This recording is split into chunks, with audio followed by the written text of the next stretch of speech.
maa ngi leen di nuyu yéen ñëpp di wax ne lii mooy leçon numéro 9 pour série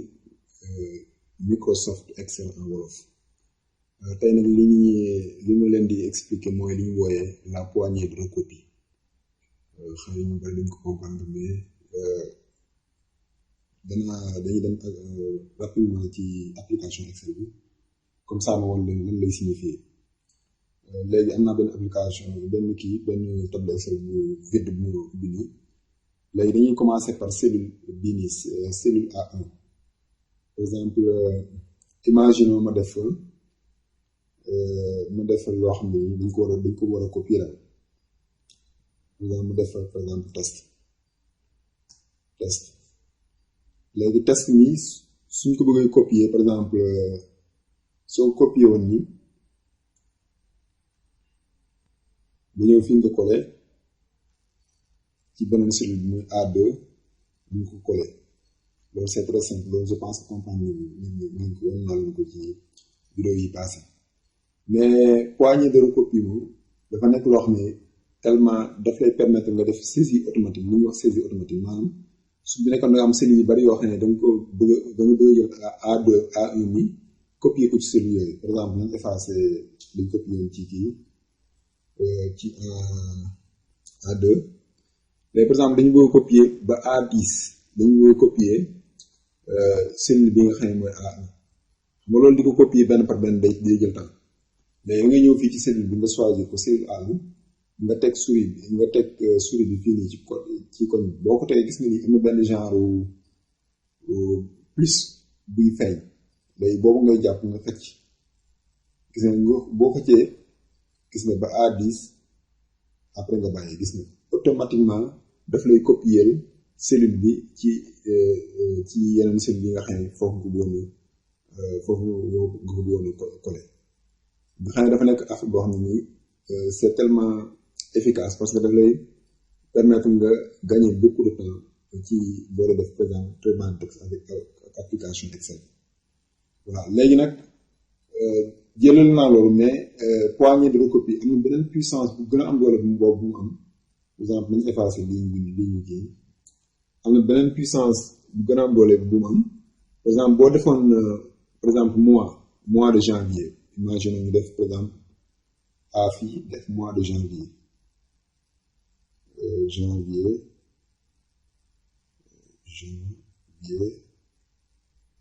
voilà janvier léegi ñu ñëw fii boo ko ñu ñëw utiliser poignée de recopie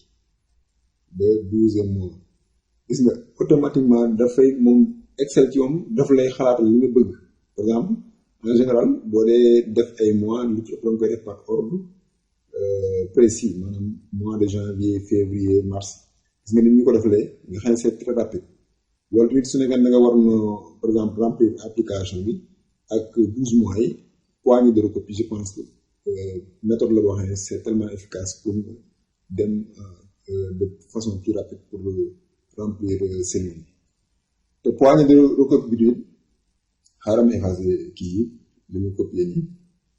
poignée de recopie bi ni muy fonctionné woo ci colonne yi noonu lay fonctionné woo ci ligne yi par exemple suñu defoon janvier fii ñu ñëw utiliser teg ba am poignée de recopie bi nga xëcc jëmale ko ci côté ligne bi par exemple fii nii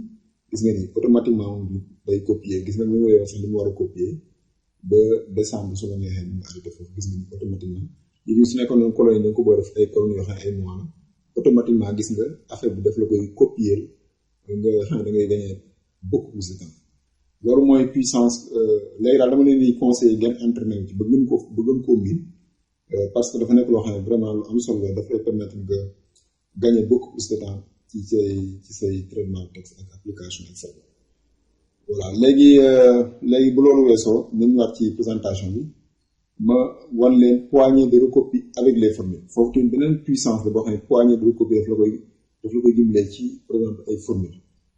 formule bi nga xam ne moo gën a pratique te dans la vie quotidienne peut-être ñu ci bari mën nañ di ko utiliser mooy par exemple facture laa jël mais am na yeneen yoo xam ne mën nga ko utiliser par exemple fii dama fa am benn facture boo xam ne dama am ay quelques éléments yi ma jënd par exemple ordinateur, imprimante, rame de papier, cartouche ak seen prix unitaire prix total bi defuma ko li tax defuma ko mooy par exemple prix total bi xam ne c'est égal à prix unitaire multiplié par quantité bi par exemple bu dee ordinateur yi prix total bi ça sera 200 000 multiplié par 3 mais loolu comme dafa nekk loo xam ne nii bu ñuy utiliser formule dañuy utiliser formule yi nga xam ne nii ñoo gën a efficace par exemple da ngay ñëw fii par exemple ci cellule bii nii cellule par exemple cellule D cellule lan D3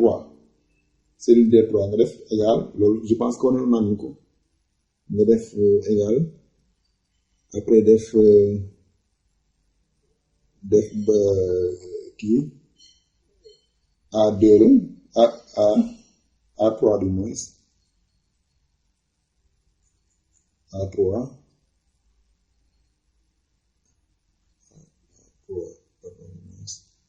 A3 après nga def multiplié par A3 multiplié par C3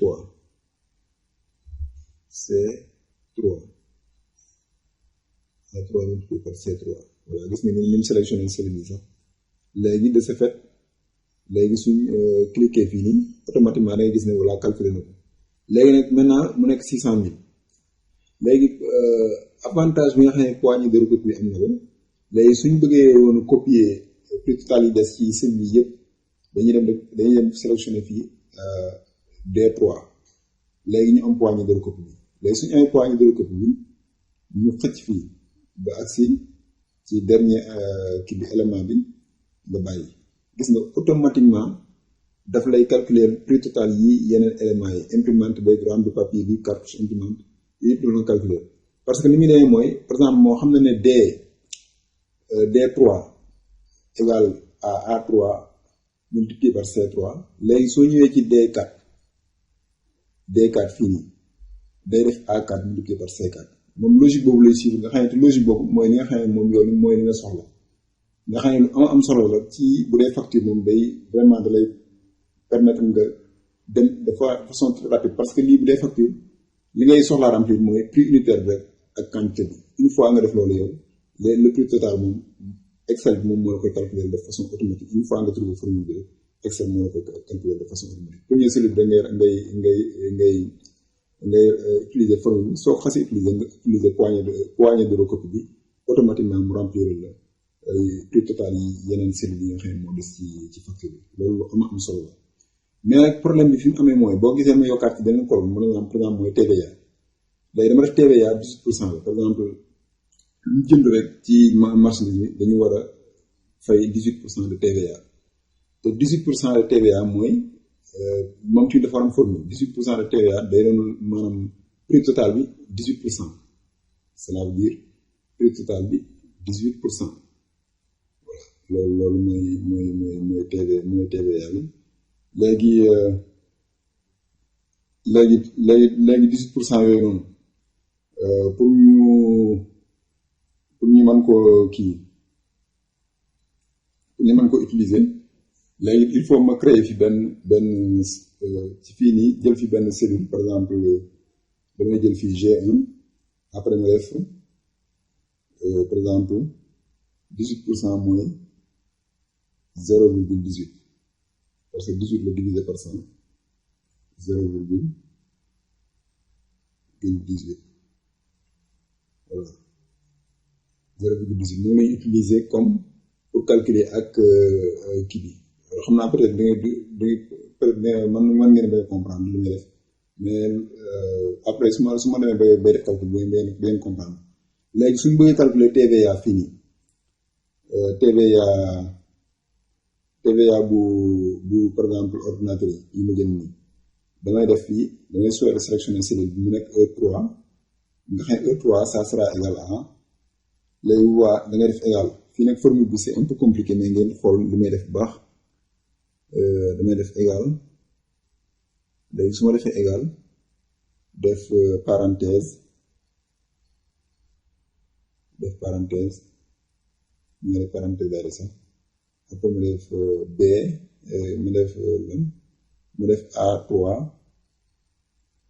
A3 multiplié par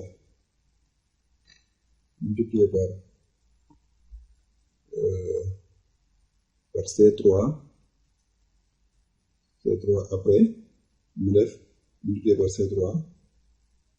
après mu def multiplié par parce que yi waroon naa leen ko ci vidéo yi le passé mu ngi ordre des opérations multiplié par kii bi pourcentage de TVA bi mu nekk ni G4 G lan la sax noonu G1 li mooy G1 voilà gis ni choisir na ko léegi automatiquement suñ defee loolu rek gis nga TVA bi dafa ko calculer mu nekk 108 000 pour TVA bi moom mooy kii mais fii nañ utiliser poignée de recul pour xool ba xam TVA bi est-ce que danañu calculer de façon correcte pour yeneen kii pour yeneen éléments yi voilà gis nga ni autom fii dafay échouer li ko waral mooy dafa am lu ñuy wax xaaral ma ñu fii ci application ci kii bi ci présentation li ñuy wax référence relative ak absolue bu cellule yi loolu moom xam naa ñu bari duñ ko comprendre mais ñu ñaar fi ma expliquer leen lan la loolu di signifier par exemple li war a mun ko calculer dafa am référence cellule yëpp ay référence relative lañ par exemple référence relative yi ma ko mën a waxee mooy cellule bi boo ko dee copier day considérer nii fii boo demee fii ci photo bi day considérer au lieu que mu def G1 fii da koy def G2 moom day wàcc quoi G2 après mu ñëw fii def te foofu G2 dara nekk fa mu def G3 dara nekk fa multiplié par 0,11 ainsi de suite te ñu alors que bëggoon ko noonu léegi nag comme cellules yëpp ay cellules relatives lañ comme ni ma ko waxee cellule relative léegi cellule absolue bu nekkoon ne G1 bi cellule absolue la boo affaire du changé maanaam opération bi formule du changé léegi pour nga mettre cellule bi par exemple sous forme de cellule relative léegi da ngay utiliser loolu ñu naan signe du dollar xaaral mooy dem fi ci application bi da ngay utiliser li ñu naan mooy signe du dollar par exemple da ngay def nii da ngay def dollar après def G defaat dollar bi mooy defaat voilà léegi lii moom mooy li nga xam ne nii moom ngay utiliser fële pour mu nekk cellule absolue léegi dañuy changer formule bi léegi au lieu que ñu koy def fii dañuy utiliser fii dollar pour G1 parce que loolu mooy wane ne colonne bi colonne bi c'est kii absolu de même que ligne bi c'est absolu xam naa dana am ñu xaw a jaaxle ci li nga def ni mais bu ma defee bu ma téye bu pare dañ comprendre léegi il faut ngeen def léegi bu ñu defee loolu bu ñu ñëwaatee fii def poignée de recopie bi automatiquement gis nga excellent daf koy trouver parce que boo day conserver li nga xam ne nii mooy cellule G1 bi nga xam ne mënuñ utiliser pour calculer TVA bi bu ko defee boo dañuy calculer TVA bi de façon automatique léegi daal loolu mooy li nga xam ni moom laa ne woon naa leen ko indil pour ngeen comprendre ko léegi su ngeen amoon facture bi ngeen xam ne dañu ko bëgg a remplir wala client di leen defar ko benn facture bu ngeen utiliser li nga xam ne moom laa leen woon nii pour l'instant nga xam ne c'est tellement puissant mooy poignée de recopie bi daf leen di permettre de façon efficace très rapide ngeen mën a remplir seen facture te du am benn erreur parce que poignée de recopie moom déjà su ngeen ko utiliser de façon correcte rek du ngeen am benn problème maa ngi leen di jaajëfal bu baax di wax ni loolu laa naa leen koy jox comme information baax na jaajëf